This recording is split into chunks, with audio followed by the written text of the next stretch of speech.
Olá a todos, sejam muito bem-vindos a mais um vídeo aqui no nosso canal. E hoje, para sair um pouco do tema que nós vemos abordando aqui ao longo dos meses, vou trazer para vocês aqui hoje um tema que eu acho de extrema importância e um tema muito mais prático do que teórico, dentro, é claro, da psicologia. Então, eu vou conversar aqui com vocês hoje acerca de 5 lições que eu aprendi e que eu acredito que vocês possam aprender dentro de psicologia, levando em conta tudo que eu já aprendi ao longo dos tempos e tudo que eu acredito que tem relevância dentro de um processo terapêutico, mas que, se vocês tiverem um pouco de maturidade, vocês já vão poder ter estes processos mesmo sem frequentar a psicoterapia. A psicoterapia é de grande importância para você que quer elevar o seu processo de, digamos assim, de tomada de consciência daquilo que te aflige. Mas, se você tiver um processo de aprendizagem das demandas que o levam a ser como você é, seja através de estudo, através de autorreflexão, você já vai se tornar uma pessoa muito mais autoconsciente daquilo que te aflige e daquilo que pode influenciar o seu comportamento. Então, se você é novo por aqui, deixe o seu like, se inscreva em nosso canal e compartilhe este vídeo para aqueles que você acredita que tem grande interesse no assunto, ok? Bom, sem mais delongas, vamos para o vídeo. Antes de começarmos a introduzir aquilo que é de importância psicológica através das 5 dicas que eu posso trazer aqui como aprendizagens psicológicas que eu tive ao longo do tempo, que ajudam na minha vida, nós devemos entender o conceito de sintoma em psicologia, mais especificamente em contexto da psicanálise. O que é um sintoma? Um sintoma, a grosso modo, digamos assim, para a psicopatologia, é um conjunto de sinais e de sintomas que tem um significado, ou seja, passam por um processo simbólico que pode significar uma doença e uma patologia. Dentro da psicopatologia, nós temos esse significado do termo sintoma. Em psicanálise e em psicologia, nós entendemos que o sintoma é aquilo que vai ter um processo simbólico dentro de como nós nos comportamos. Então, no nosso comportamento, existem sintomas que são, digamos assim, expressões de uma qualidade mental, de um processo de qualia mental. E o que seria esse processo de qualidade mental? São formas como o nosso cérebro e nossa mente aprendeu a se comportar. Então, o meu cérebro, a partir de um problema A e de uma causa A, ele aprendeu a se comportar de uma maneira B. Então, esse processo de aprendizagem de causa e efeito, ou efeito final, é chamado de sintoma. Então, sintoma, para a psicologia, ela tem um componente muito mais amplo, não apenas um processo que significa uma psicopatologia, mas um processo simbólico que significa uma forma de se comportar aprendida pela sua mente. Seja dentro do behaviorismo a partir do processo de aprendizagem comportamental, ou seja no processo psicanalítico com as expressões do inconsciente em você. Então, antes de eu explicar nossas 5 dicas psicológicas para a sua vida, eu acredito que é importante entendermos este conceito, porque entendendo este conceito nós conseguimos entender as 5 dicas de uma maneira mais fácil. Então vamos entrar sem mais delongas para a nossa primeira dica psicológica para facilitar a sua vida e te tornar uma pessoa muito mais consciente. A primeira dica é você aprender a lidar com o gozo. Calma, gozo aqui tem muito mais que um sentido sexual que nós lidamos com o processo do ato sexual. Gozo, de maneira mais estrita, é um termo da psicologia lacaniana, mas que tem um sentido de satisfação. Mas não uma satisfação comum, não é apenas o satisfazer como num ato sexual, mas é se satisfazer pela dor. Ou seja, é um processo de satisfação pelo que é aversivo, pelo que deveria ser aversivo. Então, quando eu falo aqui de você aprender a lidar e também a controlar o gozo, é você aprender a lidar com a satisfação pelo que causa desconforto. Seja esse desconforto um desconforto seu ou um desconforto para outra pessoa. Todos nós sabemos que existem algumas atitudes que nós tomamos que podem danificar o outro ou danificar nós mesmos, né? Isso nós chamamos de processo de autossabotagem. E a autossabotagem nada mais é do que um grande exemplo, e um exemplo muito bom, do processo do gozo. Ou seja, nós sabemos que nos comportarmos daquela forma, nós vamos chegar a consequências que serão maléficas para nós mesmos, mas nós nos comportamos assim. Por quê? Lacan vai dizer que é porque nós temos o gozo desse comportamento. Ou seja, se comportar dessa forma nos traz um ganho secundário. E o sintoma nada mais é, quando eu falo de sintoma, por isso que é aqui importante entender o conceito de sintoma, o sintoma desse comportamento de autossabotagem é porque você tem um processo secundário de ganho. Como assim um processo secundário? Quando você, por exemplo, vou dar um exemplo aqui, quando eu adio uma tarefa que é muito importante para fazer hoje, mas que eu sei que essa tarefa é importante, eu ganho alguma coisa. E o que é que eu ganho? Eu ganho tempo. Eu ganho, na verdade,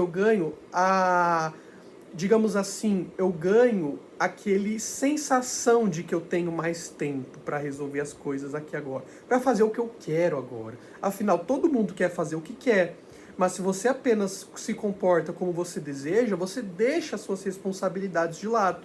Então, quando você entende que a raiz disso tudo é um sintoma de gozo pela autossabotagem, você consegue entender que quando você deixa as coisas para serem resolvidas depois, você está num processo de autossabotagem. Por quê? Porque se você se organizar e fazer o que você tem que fazer agora, mesmo que aquilo seja aversivo, por exemplo, vamos supor que eu preciso ligar para alguém para marcar uma consulta, mas eu detesto falar no telefone. Então isso é um processo aversivo para mim.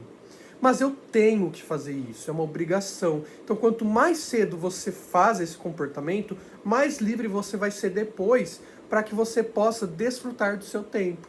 E quando mais você adia esse comportamento, mais chances você tem de não conseguir um horário certo para marcar esse compromisso, ou então de você ficar gozando dessa dor de que, eu tenho que ligar, eu tenho que marcar, eu tenho que conversar. E isso pode ser muito mais aversivo para você e pode levar você ao processo de autossabotagem em outros comportamentos também. É uma causa sistêmica, uma causalidade sistêmica, certo?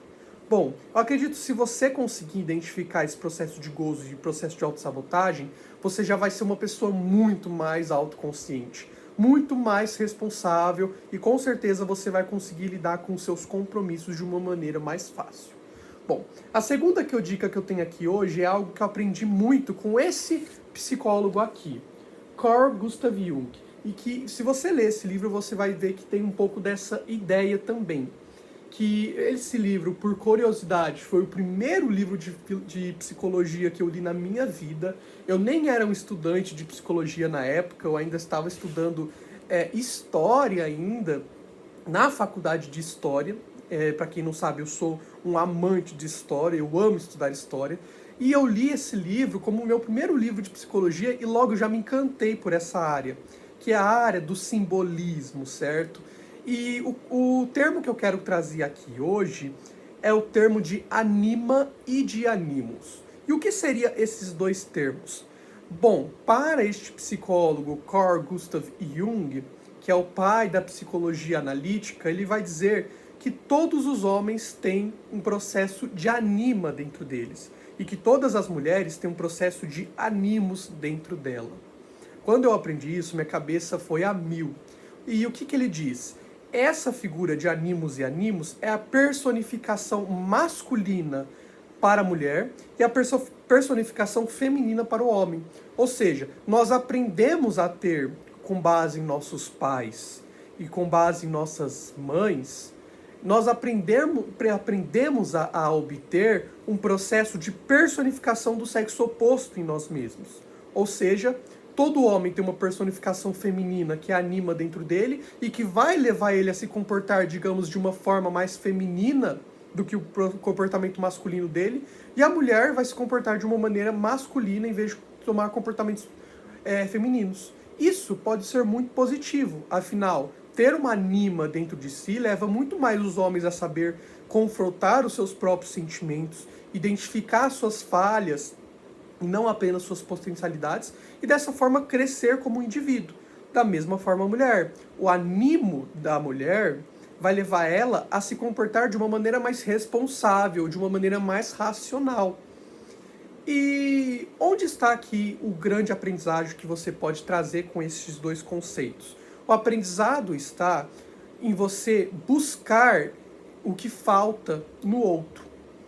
O Jung vai dizer que aquelas pessoas que não têm um animo ou uma anima bem estruturada dentro de si, vai buscar no mundo exterior se completar dessa forma, e não em si mesmo. Então, digamos, se você tem, vamos dar um exemplo se eu tenho uma anima desestruturada dentro de mim, pode ser pela aprendizagem que eu tive com a minha mãe, a relação que eu tive com ela, ou com figuras femininas na minha vida, isso vai levar a que eu busque uma anima ideal para o outro.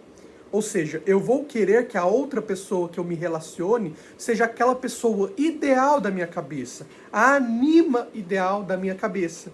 Isso pode ser muito prejudicial quando você vai construir um relacionamento, porque é natural que você projete no outro o que você esteja buscando. Mas não é natural que você idealize aquela pessoa com a pessoa que você quer, com a pessoa que você quer dentro de você e que você precisa se tornar. Todos nós precisamos melhorar. Todos nós devemos aprender a ser pessoas melhores. Mas se você expressar a sua anima ou seu animus no outro, você não vai conseguir tirar desse relacionamento algo que será benéfico, mas sim algo que vai prejudicar a longo prazo este relacionamento. Por quê? Porque você está buscando em outro aquilo que você deveria ter em si mesmo. Então eu sempre uso essa dica dentro do processo psicoterapêutico. Por exemplo, se você busca alguém que faz exercício, coma bem, se alimente bem, se você busca se relacionar com alguém que é inteligente, que é interessante, que gosta de arte, que gosta de política, tente primeiro ser essa pessoa. Porque muitas vezes, quando você se torna essa pessoa, você vê que a necessidade de estar com alguém assim não é tão necessária. Porque você vai, digamos assim, curar o processo, digamos assim, de sintoma que tem dentro de si mesmo. Ou seja, o querer alguém assim, muitas vezes é o sintoma de algo que falta em si mesmo. Então essa é a nossa segunda dica para o processo psicoterapêutico. Bom, nossa terceira dica é algo que eu tirei, que não é muito da psicologia, mas é da filosofia, mas que eu acho muito interessante para você entender psicologia de forma geral, que foi de A República, de Platão. Eu tirei isso, inclusive vou ler um trecho aqui desse livro, mas que nós vemos muito isso na psicologia, que é o processo de aprender a envelhecer. Afinal, se formos olhar para a nossa vida de forma geral, a vida dos seres humanos, de qualquer indivíduo, a nossa vida nada mais é que um aprender a envelhecer. Nós vivemos para aprender a envelhecer. Ou seja, nós tentamos adquirir conhecimento, tentamos adquirir fortuna, riqueza, familiares, para que quando nós estejamos velhos, nós temos sabedoria e nós temos motivações para nós viver. Ou então, se nós estamos buscando prazer, digamos assim, eu quero viajar muito para que eu tenha muitas experiências de vida, é para que no futuro, quando eu for velho, eu não me arrependa disso. Então toda a nossa vida é encaminhada para o aprender a envelhecer. Então, aqui eu faço uma pequena reflexão, que pode ser uma reflexão muito psicológica, né? Pelo que vale a pena nós vivermos? Pelo que? Afinal, quando nós ficamos velhos, né, digamos, pessoas de idade, nós vemos que, e isso eu não tiro de mim, né?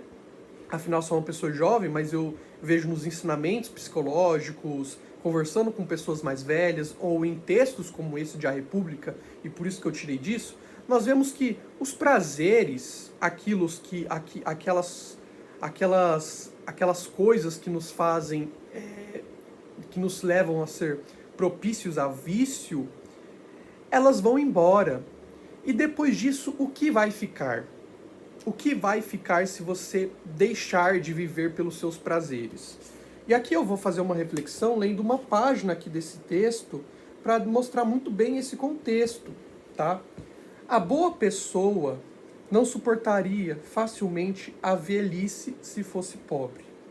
Porém, a má pessoa não estaria em paz consigo, mesmo ainda que fosse rica. Então aqui eu tenho uma resposta. Aqui Platão, na verdade, pela figura de Sócrates, ele nos dá uma resposta. E isso é bem no comecinho do livro, antes dele começar a discursar sobre o que é a justiça, né? Bem no comecinho mesmo, que ele fala um pouco sobre a velhice. Ele nos dá a resposta de que simplesmente o que vale a pena viver é por você ser uma pessoa boa, por você ser uma pessoa positiva. E aqui tem até um processo que pode trazer daquele livro. Eu não tenho ele aqui para mostrar para vocês, porque eu li ele de forma digital por EPUB. Mas é aquele livro sobre 5 lições da estupidez humana. É do Cipolla. Cipolla, acredito que é o nome do autor, eu não lembro muito bem. Mas que ele fala que os seres humanos podem ser divididos em 4 pessoas. Os estúpidos, como que é o nome daquele? Os vulneráveis, os bandidos e os inteligentes. E ele fala que as pessoas que são inteligentes, né, ele fala mais da estupidez, mas trazendo um exemplo, as pessoas que são inteligentes são aquelas que trazem benefícios para o mundo, tanto quanto para si mesmo. São as pessoas que conseguem trazer benefício para o mundo e para si mesmo ao mesmo tempo. E aqui nós pensamos que você ser uma pessoa boa é tanto você trazer ensinamentos para as pessoas, afinal você é bom para as pessoas, quanto você trazer ensinamentos e ganhos para si mesmo. Por quê? Quanto mais eu me torne uma pessoa positiva, mais eu consigo lidar com as coisas de maneira mais racional. E aqui que eu trago esse ensinamento para a vida psicológica, para você se tornar mais paciente, mais consciente, né? Ó, o meu ato falho aqui, mais paciente. Mas enfim, aqui que eu trago esse ensinamento. Quando você cresce para você se tornar uma pessoa positiva, uma pessoa boa, você também aprende a lidar com as frustrações. Você aprende a lidar com o que tem de ruim e de errado. Afinal, quanto mais você consegue ter empatia pelas pessoas, afinal você é uma pessoa positiva, mais você consegue entender o lado do outro. Infelizmente, e aqui eu já trago para um problema social, nós vivemos num país, que é aqui o Brasil, né? Nós vivemos em um país em que você ser uma pessoa boa é muito pouco tolerável. Afinal, aqui nós temos essa cultura mesmo de tentar ter o jeitinho brasileiro, tentar ajeitar as coisas para que as coisas vão dar certo. E aquelas pessoas que são rígidas, que são certinhas, até um pouco obsessivas, são vistas com maus olhos. Afinal, essas pessoas são chamadas de pessoas trouxas, digamos assim, pessoas inocentes, pessoas que vão ser passadas para trás. E muitas vezes elas são mesmo passadas para trás porque nós vemos essa cultura que valoriza a tomada de consciência rápida e não criticando esse comportamento. Afinal, vamos supor que você é um vendedor ou você esteja num cargo de liderança, é muito importante que você tenha esse jogo de cintura mesmo para lidar com as coisas. Mas em muitos momentos você precisa ser uma pessoa mais organizada e mais empática. Não dá para viver apenas de ser uma pessoa, digamos assim, não dá para viver de ser uma pessoa apenas de jogo de cintura rápido, né? Então aprenda a ser uma pessoa boa, afinal um dia você vai envelhecer e você vai ter vivido apenas pelos seus prazeres. O que você conquistou além de você ir atrás de seus prazeres, né? Atrás da solução dos seus desejos. Entrando agora para a quarta dica. A quarta dica é uma dica que eu tirei também do Lacan, né? O Lacan, ele fala muito desse grande outro, ele fala muito do papel do grande outro.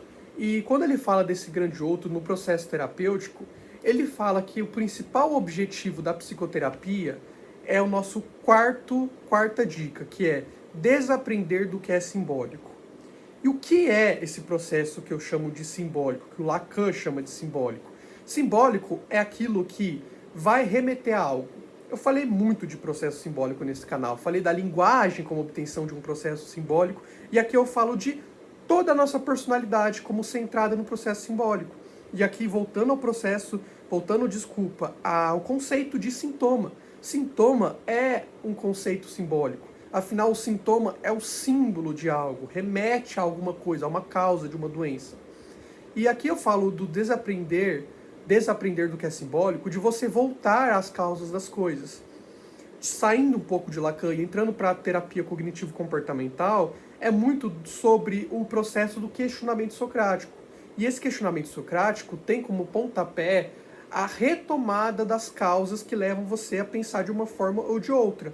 Essa discussão de tentar identificar onde está o pensamento disruptivo que leva você a pensar de uma forma, que leva você a pensar de uma maneira. Ou seja, você condicionou um pensamento que era disfuncional a algo, e esse condicionamento levou você a se comportar ou a pensar de uma maneira específica. E isso nada mais é que o processo do grande outro de Lacan, né? Vemos aqui que existe uma interação entre as teorias psicológicas que de fato existem. São tantas teorias que falam de tantos mundos diferentes e no final tem o mesmo significado, o mesmo árbitro, digamos assim, de processo terapêutico. Por isso qualquer terapia funciona. Não qualquer terapia com qualquer terapeuta, mas qualquer terapeuta sério que leve isso adiante tem um processo de qualificação do seu processo terapêutico. Então, o que é esse grande outro? O grande outro é uma figura simbólica de autoridade que você aprendeu a ter. Pode ser a figura de seu pai, de sua mãe, ou pode ser até a figura de um professor, ou então a figura do seu psicoterapeuta, que também carrega essa figura de grande outro. E esse grande outro é carregado de simbolismo, carregado de processos simbólicos que vão influenciar a forma como você enxerga a pessoa. Ou seja, você, através do seu preconceito com a pessoa, você já entende que a pessoa tem uma autoridade aqui, um papel ali, e digamos assim que você vai respeitar ele ou você vai enfrentar ele de uma maneira muito específica. Então você deve aprender a identificar aquele outro que governa a sua vida, identificar quem são os processos que você influencia de maneira simbólica, por que você identifica isso. Vou tentar trazer de uma maneira mais prática para que seja mais entendível para a maioria das pessoas. Vamos dizer assim que você sempre se comportou de uma maneira específica perante o seu pai ou sua mãe. Ou seja, seu pai e sua mãe sempre faz as coisas de um jeito, e para você irritar o seu pai e sua mãe, você sempre fala, eu não vou fazer isso porque é isso que ele quer, é isso que ela quer. Quando você diz isso, você está dentro de um processo de significação simbólica dentro daquele outro. Então você tem que desaprender a você fazer aquilo por eles. Você tem que desaprender, não estou dizendo aqui que você deve necessariamente ser rebelde com seus pais, um comportamento adolescente, mas a partir do momento que você identifica que tudo isso é um processo simbólico, que a forma como você se comporta, a forma como seus pais querem que você se comporte, ou que você acha que seus pais querem que você se comporta, tem a ver com um processo simbólico, ou também levando para um relacionamento, digamos, se você tem um problema de relacionamento, um relacionamento que você namora alguém que é muito autoritário e a pessoa sempre busca alguma coisa, quando você joga o seu simbolismo de autoridade em cima da pessoa, você já está estipulando que aquela pessoa está acima de você. E você, para aprender a ter a satisfação dessa pessoa, você faz as coisas que esse outro quer. É isso que esse outro, o que você acredita que esse outro quer de você. Que também pode ser um comportamento que você vai ter. Então você se comporta de uma forma porque você acha que o seu cônjuge quer que você se comporte daquele jeito, ou que o seu pai acredita. Você faz uma faculdade porque você acredita que seu pai quer aquilo, e muitas vezes você simplesmente dizer não para esse grande outro pode sim gerar um conflito, mas esse conflito é efêmero, porque tem a ver com o seu processo simbólico de quem você é. Então você deve aprender a lidar com isso, aprender a lidar com esses processos disfuncionais de simbolismo, aprender a tirar esse simbolismo da sua vida. A última regra que eu vou colocar aqui, eu até tenho o livro aqui em cima, mas eu não vou mostrar para vocês porque eu tenho que levantar para pegar. Mas eu aprendi no livro O Mal-Estar na Civilização, do Sigmund Freud. E o que ele vai trazer nesse livro, que o autor, o Freud, trata nesse livro, é todos os processos que levam os seres humanos na cultura a se comportar de uma forma. E o que eu aprendi nesse livro, que é muito importante, eu sempre levei no processo de psicoterapia, é que todo mundo tem um vício. Todo mundo. O vício, até na psicologia comportamental nós falamos isso, que o vício ele tem o mesmo fisiologia, digamos assim, o vício tem a mesma fisiologia de um hábito, mas o que vai diferenciar o vício de um hábito é suas consequências a longo prazo. Um hábito deve ser aquilo que a longo prazo gera consequências positivas e um vício é aquilo que a longo prazo gera consequências negativas. Então todos nós temos vícios. Às vezes é difícil identificar um hábito de um vício. Por quê? Porque a longo prazo eles podem se misturar, podem ter coisas positivas e coisas negativas disso. Qual um exemplo disso? Vamos supor um vício em relacionamentos, digamos assim, conturbados. A longo prazo isso pode gerar malefícios quanto benefícios. Depende muito da sua visão. Então, se eu tenho um comportamento, um relacionamento, digamos assim, conturbado, a longo tempo isso pode me dar um casamento. Mas esse casamento pode ser disfuncional. Mas eu sempre quis casar. Então, digamos assim, esse casamento, eu tive o reforço dele, mas ele é disfuncional. Então, aonde está o lado positivo desse vício, desse hábito? Mas, vamos dizer de forma mais simples, todo mundo tem um vício. E o Freud vai dizer que esse vício é algo que gera prazer por princípios instintivos humanos, que ele dá o nome de pulsão. As suas pulsões da sua libido vai levar você a buscar aquilo que vai te satisfazer, o seu processo de objeto de satisfação. Os objetos. E os objetos podem ser os mais variados. Podem ser cigarro, pode ser bebida, pode ser sintomas psicopatológicos, que são formações de compromisso com a satisfação da libido, ou então pode ser comportamentos sexuais, que você vai ter um processo de perversão, digamos assim, com objetos específicos de comportamento. Para você que não entende nada de psicologia, eu posso estar falando grego aqui, mas se você é um estudante de psicologia, eu acredito que a maioria do pessoal que assiste meu canal você vai lembrar que todos esses são sintomas dentro da psicanálise, sintomas que você vai levar os seus pacientes a tratar de um jeito ou de outro. Então, o que eu estou querendo dizer aqui, e o que o Freud diz nesse livro, é que todo mundo tem o porquê viver, uma razão, um motivo. E essa razão e esse motivo nada mais é que a satisfação de uma libido objetal. Tá, Matheus, e onde está o ensinamento de eu entender isso tudo? O ensinamento está em entender que isso não significa que devemos aceitar o nosso vício. Porque o nosso vício tem sim um processo de revelação. Ou seja, um processo de obtenção de prazer, de obtenção de desejo, seja de um objeto calcado, de um objeto condicionado. Mas nós não necessariamente precisamos viver por ele. A partir do momento que você tem consciência de que isso é um vício, você pode lutar contra ele, o que é muito difícil, mas a luta deve ter um processo de tomada de decisão daquilo que te faz mal, daquilo que te leva mal. Se você for ser viciado ainda, leve isso de uma maneira positiva.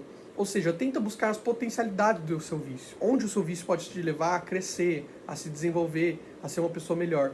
Afinal, se nós não podemos nos livrar do vício, se todo mundo tem vício, então como que eu posso utilizar esse vício de uma maneira melhor para o mundo ou para mim mesmo? Ou para os dois, né, digamos assim.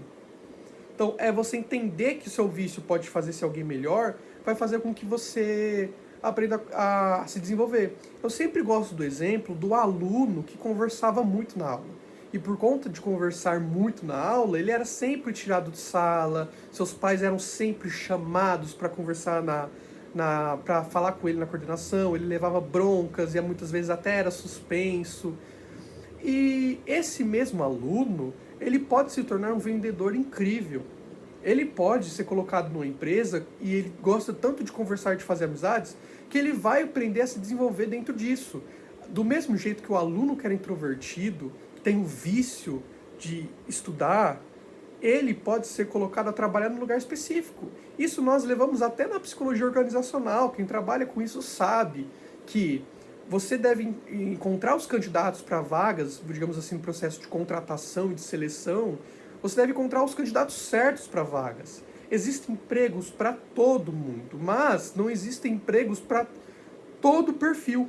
Entende? Se você tem um perfil mais introspectivo, você deve trabalhar em lugares mais introspectivos mesmo. Se tem um perfil mais extrovertido, gosta de conversar, tem ideias criativas, gosta de trocar ideias, você deve trabalhar num lugar que vai potencializar isso.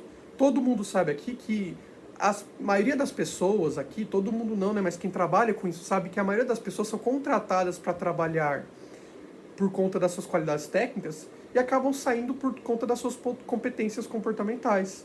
Por quê? Porque muitas vezes somos contratados para vagas de trabalho que não condiz com o nosso perfil. Então, eu tenho uma qualidade técnica, mas eu não consigo me comportar daquela forma. Vou dar um exemplo pessoal. Eu sou uma pessoa que... Eu sou péssima em vender algo. Eu não me dou bem com vendas. Para eu conseguir conversar, eu tenho que me comportar de uma maneira que é contranatural para mim. Eu tenho que forçar essa conversa. Então, eu tento lutar contra isso, claro, aprendendo a estudar, porque justamente o estudo é aquilo que me cativa. Então eu tento estudar de como conversar melhor, estudar como entender o outro melhor, para que eu possa, digamos assim, aprender a divulgar as minhas ideias. Porque senão eu só ia conseguir estudar aqui, não ia conseguir falar nada. Eu sempre tive uma oratória péssima. E eu luto com isso diariamente, seja por frustração de achar que eu não estou conversando de uma maneira adequada, ou seja, justamente por eu não conseguir mesmo conversar, de eu ficar barrado nessas ideias. Então você deve identificar os seus vícios, aquilo que te dá motivação na vida, porque aquilo também é um vício, aquilo que te dá motivação também neurologicamente é um vício, e usar isso ao seu favor.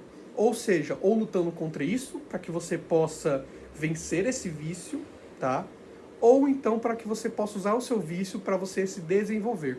Eu acabei de entregar aqui uma dica muito boa, que é a sua qualidade, digamos assim, de aperfeiçoamento de personalidade para você se tornar alguém melhor, tá? Bom, essas são as 5 dicas que eu tenho aqui hoje. E só reforçando, pessoal, isso tudo que eu estou trazendo para vocês foi estudando, aprendendo, lendo o que eu consegui adquirir. Eu mostrei aqui para vocês, eu trouxe exemplos de livros. Todas essas dicas são baseadas em livros. Até as dicas do Lacan, eu trouxe lendo os livros do Lacan mesmo. Então, estudando isso. Então, eu trago e reafirmo a importância do estudo para você. Nós vivemos num país que, infelizmente, lê muito pouco. Em 2022 ou 2021, se eu não me engano, surgiu uma pesquisa mostrando o tanto que os brasileiros leem de livros. Se eu não me engano, a média era um livro por ano. Um livro por ano, como média dos brasileiros. Nós tivemos um dos piores rankings mundiais de leitura. Isso é para você ver que isso tem problemas que vão acarretar no futuro de forma econômica no nosso país. Afinal, o estudo é o futuro da economia. Estudo é desenvolvimento de tecnologia, desenvolvimento de ferramentas para que as pessoas possam se desenvolver. E o desenvolvimento está num processo atrelado num processo de ganho econômico e social, de desenvolvimento social das pessoas. Então, pessoal, leiam, estudem, não se comparem com o seu vizinho, com o seu colega, porque nós vivemos, infelizmente, num país em que o estudo é desvalorizado. Se você se comportar como a média dos brasileiros, você não vai conseguir se desenvolver. Nós estamos muito abaixo da média mundial de leitura. E, se eu não me engano, nessa pesquisa mesmo, os livros que as pessoas mais leram aqui no Brasil foram, em primeiro lugar, a Bíblia, em segundo lugar, O Pequeno Príncipe, em terceiro lugar foi Harry Potter, e em quarto lugar foi Diário de um Banana. Então, olha a qualidade dos livros. Não falando mal desses livros, né? Afinal, eu já li Diário de um Banana quando era criança, Harry Potter também, Pequeno Príncipe também, eu já li esses livros. Mas o que eu estou querendo dizer é que pelo número de livros que eles leem, e comparado com os livros que mais foram lidos, nós entendemos que a grande maioria dessas pessoas só leram livros infanto-juvenis. Não chegaram a ler um Dostoiévski, um Platão, ou algo que vai de fato levar eles a desenvolver uma capacidade intelectual muito mais qualificada. Então, sem nenhum discurso moralista ou um discurso segregacionista, mas todo mundo sabe que se não tiver o desenvolvimento intelectual, nosso país tende a cair cada vez mais. Então, como eu disse, eu trouxe essas dicas lendo e aprendendo, então eu acredito que vocês podem criar as dicas de vocês. Vocês podem desenvolver essas dicas como? Lendo e se desenvolvendo. Aqueles que conseguem identificar dicas psicológicas, por exemplo, isso é apenas um exemplo, para a sua própria vida e passar isso adiante na internet, utilizar isso como um produto, digamos assim, passar esse conhecimento adiante, eles tendem a crescer. E se você quer se desenvolver nisso, você também tem que entrar nessa corrida, você também tem que começar a estudar, começar a ler, certo? Começar a desenvolver o seu intelecto. Então eu deixo aqui esse incentivo para vocês e desejo a vocês uma ótima semana e espero que essas 5 dicas levem vocês para algum lugar de potencialidade, ok? Obrigado, pessoal, e nos vemos no nosso próximo vídeo.